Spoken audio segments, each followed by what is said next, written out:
It makes no difference whether Emily Compagno was a Raiderette, a legal dissenting voice, or a controversial opinion maker on Fox News. Nothing has ever been able to stop her. However, there has been a recent shift and everyone is discussing it.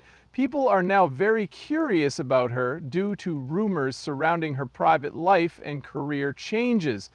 Does she have ulterior motives for her transformation, or is there more to the tale? How she is transformed is of utmost interest to everyone. Why is everyone so upset about this? Now we can begin. Emily Compagno's fixation on television never wavered, even amidst her hectic schedule as a lawyer and dancer for the Oakland Raiders. She accomplished her lifelong goal of helping people all across the nation by deconstructing legal issues. Emily Compagno can only be fully grasped by returning to a specific location. With her parents and two sisters, she had a childhood in the Bay Area.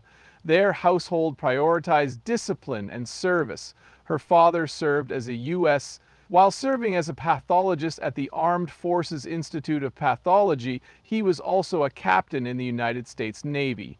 Home life for him was highly regimented. Not only were errands anticipated, but they were also an inherent part of daily life. Keeping the room tidy wasn't an option, it was an absolute necessity. Since she came from a long line of military veterans, she began to care deeply about veterans' rights. Despite this, little Emily was performing in front of a slew of judges and television cameras. She made her ballet debut at the tender age of 3 and has since performed in countless school and nursing home performances, as well as the annual Nutcracker Ballet. Before earning her Juris Doctor degree, she studied political science at the University of Washington. She continued her education at the University of San Francisco School of Law. Unlike today, she had aspirations of becoming a fighter pilot in the past. She participated in Space Camp, Aviation Challenge, and the Air Force Academy's Summer Science Conference with all her might. Regardless of her determination, the Air Force consistently informed her that she did not meet the size requirement. However, she persisted in her efforts anyhow. She joined the United States Air Force ROTC program at the University of Washington, despite the odds being stacked against her. However, the response remained unchanged even after 2 years. Even though she was never able to fly a jet, her influence was profound. She achieved as a prominent student leader. She became known during her time as Intellectual Property Law Bulletin articles editor and president of the Federalist Society. She was honored as the quarterly cadet of the U.S. Air Force Reserve Officer Training Corps. Sailing to 13 different countries allowed her to see firsthand how issues impact people all over the globe, expanding her knowledge beyond what she had learned in the classroom. She wasted no time getting to work after finishing law school. She had a distinguished career in law, serving as both a managing attorney for the government and an assistant head for the Social Security Administration. She put in a lot of time and effort to become a lawyer, but she never let her love of the Raiders suffer. Those who were football fans in the late 2000s may recall seeing her on the bench for the Oakland Raiders. Still, she didn't give being a Raiderette a go until she was an attorney. I put in a lot of hours cheerleading, but it wasn't my full-time job. Separating her two lives was another thing she did. Her colleagues were taken aback to hear that she was a Raiderette. The news that she was a lawyer also came as a shock to football fans. But hear me out. She had no interest in the cash. Cheering for the Raiders was always her dream because it would combine her legal career with her passion for dance and performance. She was so committed to her role as a Raiderette because she enjoyed it that she was named squad captain before her tenure ended. As an NFL cheerleader, even more opportunities presented themselves to me. She traveled to China to represent the NFL after being selected as an ambassador. While the United States sent troops to the Middle East in 2009, she was one of 5 cheerleaders selected to accompany them.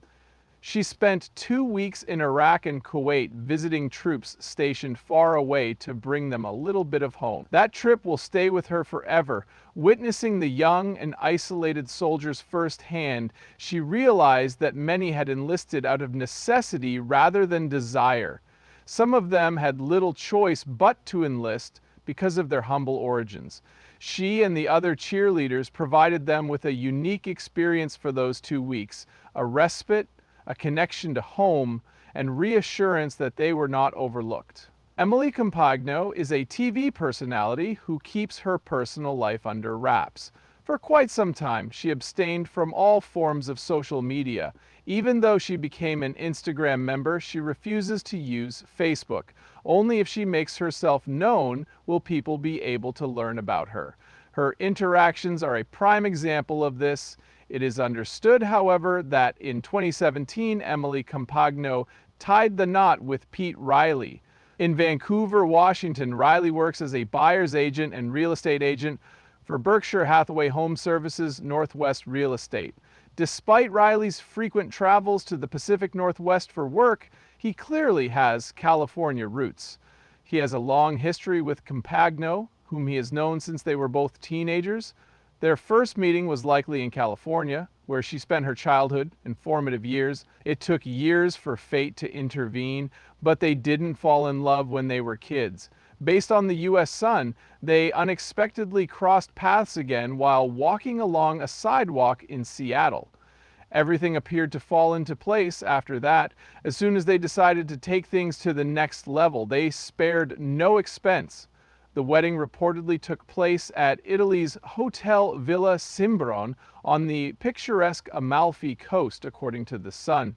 Just the two of them with their cameras were present. In an article from a magazine that is no longer online, the couple expressed their desire for the day to revolve around them. Love and a commitment to be together indefinitely. It wasn't a random selection either. It was a tribute to her southern Italian family. The breathtaking scenery and mouth-watering cuisine at their private party were straight out of a fairy tale. What were the opinions of those back home when they decided to tie the knot? Who can say for sure? Nobody has a say in that. However, their love story never included following the rules. And without delay, they were tested to see how long their promises could endure. Since joining Fox News in 2018 as a legal analyst and contributor, she has accomplished a great deal. They were married for barely a year when this happened. She shared her thoughts on the legal issues dominating the news as a guest on shows like Gutfeld, and briefly became a co-host on The Five.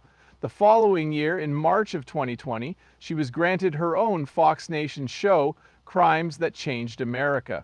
Cases that had a global impact were the focus of the first season. She took on a significantly larger role in January 2021 when she was announced as the co-host of Outnumbered, alongside Harris Faulkner and Kayleigh McEnany. As soon as she took a seat, she made her feelings known. Looking back on her career in law, cheerleading, and television, she saw a common thread. They were all about following her heart and making the most of an opportunity. Even though she was a criminal defense attorney at the time, that line of thinking served her well when she became a fan of the Oakland Raiders. She was an employee of a firm that handled high-profile cases and employed many ex-players and coaches as attorneys. She was adept at juggling the demands of being a professional athlete and a lawyer. Better opportunities arose as a result of that experience. Her appearances on television shows as an NFL ambassador raised her profile in the public eye. Her connections helped her land a position as a legal analyst for the country's most watched conservative news network. Her job was booming, but her TV comments were still controversial. Fox News colleagues were left speechless by Emily Compagno's insane December 2021 antics. Much controversy ensued after the Outnumbered co-host lauded the fact that more than 900 employees were let go by Com CEO Vishal Garg. Due to Zoom, he employs 15% Indian and American nationals. The casual approach was missing in class, according to Lisa Kennedy Montgomery, who also said that Garg was probably not easy to work for. Although she nearly missed cheering, Compagno's reaction was so enthusiastic. The cuts were clearly acceptable to her, and she voiced her agreement with them. The Daily Beast reports that she bolstered her argument by bringing up the fact that the 900 workers were only paid for 8 hours of work per day, despite only putting in 2. As far as she was concerned, they were stealing from the company, and Garg was only trying to be fair. He made it plain that their theft would not be tolerated anymore, and she loved that he remained safe while firing them. It seemed like a good way to her. She continued beyond that point as well. After that, she made sure her Gutfeld heard her call the fired employees snowflakes for failing to perform their duties. She was on board with the decision, according to her friends. You might expect that she encountered considerable resistance due to the fact that many individuals were unhappy with her lack of concern. However, that was far from being her sole instance of provoking anger. While discussing women's rights in the United States during a Gutfeld, something she said wounded the sentiments of an entire nation.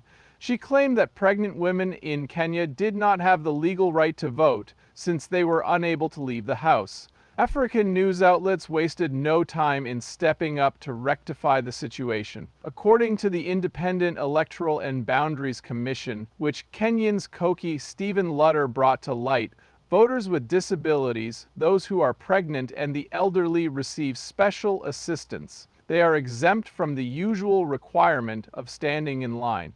Compagno has yet to issue an apology despite numerous requests from Kenyans. Amusingly, she appeared to have a strong connection to Africa in the beginning of her work. However, she is unlikely to receive a cordial reception in Kenya today due to the reaction. How long has it been since Emily Compagno made headlines? Take your time.